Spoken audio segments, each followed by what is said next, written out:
Hey guys, what's going on? Laying back for another Netflix review, and today I'm going to be talking about Fear Street Part 1, 1994.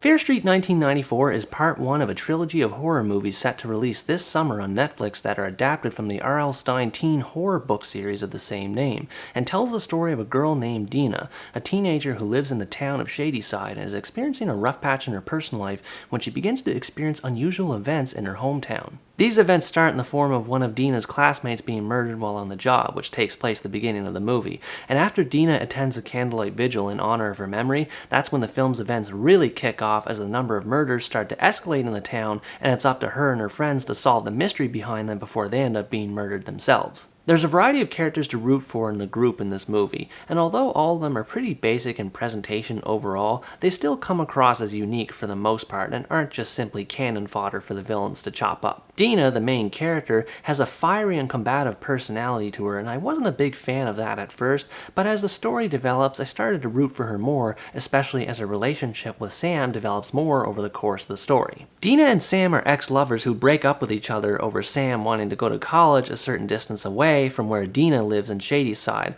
so there's a lot of lover spats between the two over silly things that may annoy grown adults watching this movie, but I think it makes sense considering that this is adapted from a teen horror series after all, and the characters are supposed to be teenagers, so it would make sense that they have teenage-oriented problems. This may be an unpopular opinion for many watching this review, but I think the relationship between Sam and Dina is believable and done pretty well for the most part for a movie like this anyway, and it gives us an extra reason to care about them beyond just simply being the main characters of the story. There's a couple other characters as well that tag along with Dina and Sam in this movie. There's Kate, a preppy/popular it girl at the school that they all go to. There's Simon, an obnoxious dweeb. I don't know what other word to call him other than dweeb. He's just so weird. And then there's Dina's brother Josh, a geek that's obsessed with playing video games and listening to heavy metal all day, and is also a conspiracy nut that knows everything about the mysteries of Shadyside. What I like most about this movie is how it favors relationship building between the characters over senseless death. Unlike most slasher movies where characters are slowly but surely killed off one by one, this movie takes its time with all the killings and violence throughout and gives the characters a chance to get to know each other as characters, which in turn gives the audience a reason to care about them as characters and makes us worry for their safety when they eventually do come face to face with the killers. But make no mistake about it, this movie is rated R for a reason. Although it does feature more in the way of character development compared to most other horror movies, it's still a bloody good time. Emphasis on the word bloody, of course. The kills in this movie are creative, yet surprisingly reserved. There's not much in the way of gore. They mostly save that stuff for the final act of the movie when the kills really start to ramp up, and the rest of the kills before that part are reasonably violent, but they're not really exaggerated compared to other series such as, say, Friday the 13th or Nightmare on Elm Street. I was also pleased to see that the blood and kills in this movie looked real and genuine. There is some CG stuff involved with the more gory bits toward the end of the story, but for the most part the effects were practical and they looked great on screen. The only problem that I do have with the violence in this movie is that there's some occasional weird bits of logic behind them. There is an explanation given as to why the characters are experiencing all of these violent events, but there was one thing about it that still confused me. The movie is centered on a curse that has compelled some men throughout the centuries in Shadyside to kill in the name of a witch. However, this curse also seems to affect a female character throughout this movie's events, and I found myself wondering how does that female character end up being affected by a curse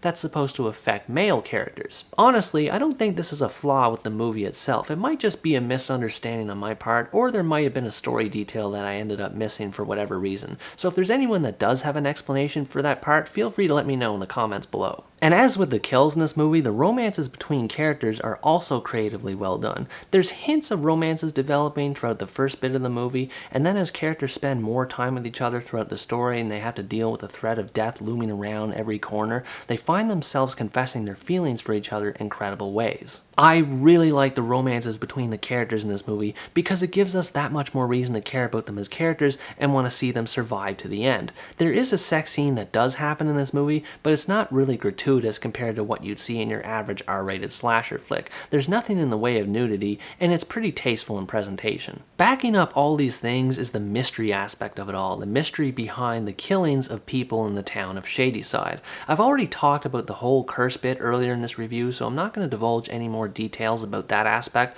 but for any mystery buffs out there, this movie has all kinds of details to unpack. There's numerous references in newspaper articles and other little things to killings that have affected Shadyside over the decades and even centuries, and a lot of these killings are revisited in brief flashbacks that are no doubt going to provide clues as to what might happen in the other two movies that release later this summer. As far as this movie is concerned, I really enjoyed the 90s aesthetic. I'm a 90s kid myself, so I enjoyed seeing the neon colors that were present in a lot of this movie's scenes, as well as the soundtrack, which is loaded with great tunes from bands like Nine Inch Nails and Garbage and Bush. The movie overall is a feast for the eyes and ears. This being said though, I don't think that they fully dived into the 90s aesthetic as well as they could have. I would have liked to see more visual representation in terms of 90s hairstyles and 90s costumes, for example. The characters just don't look like they belong in the 90s. They look more like millennials that are trying to pretend like they belong in the 90s. But overall, I thought Fear Street 1994 was a solid start for the trilogy. It's unique in how it builds relationships between its characters, but it still maintains a fun and scary horror experience throughout. If you're looking for a teen-oriented horror movie that has a fun mystery behind it and you don't mind the kills being more tame in comparison to other slasher flicks,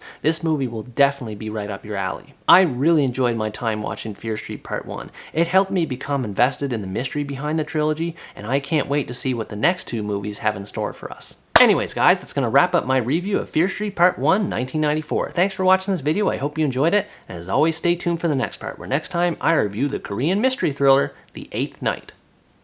Bye bye!